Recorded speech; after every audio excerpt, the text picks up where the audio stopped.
And that's Antonucci whistling, by the way, on this song. Really? Yeah.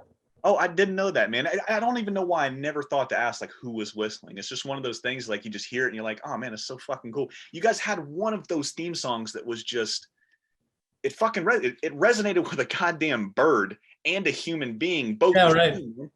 So when you're coming up with this theme song, does Danny come say, hey, I've got this idea I want to try to flesh out? Does he give you the keys to the kingdom? Or how does that come about when you're trying to find, a theme song for a show?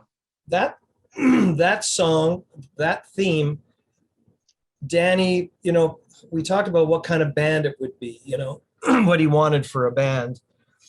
And he wanted it to be jazzy and R&B-ish, he wanted live musicians. And then he said for the theme, he wanted it to be like, I forget who the original artist is, but there's a whistling song called Big Noise from Winnetka.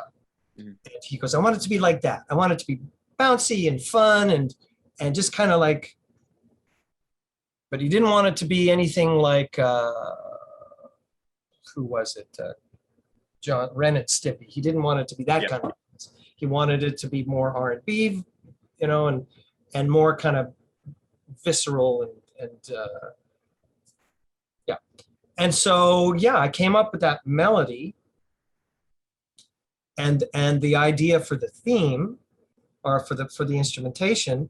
And then I bring it into Danny and I'm just playing on the piano. He goes, yeah, that's close, but maybe let's try this. Let's try that. And then he started whistling it. And I went, dude, you have to whistle it. He goes, oh, okay, great. So we go into the studio and he whistled it. So it was really cool.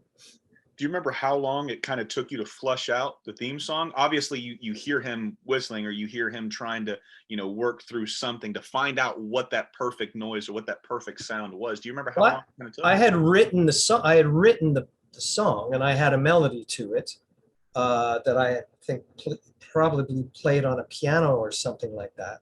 And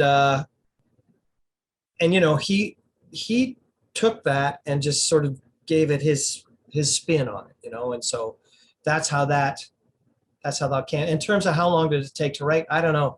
A lot of that stuff is you spend a lot of time thinking and then the writing part just happens.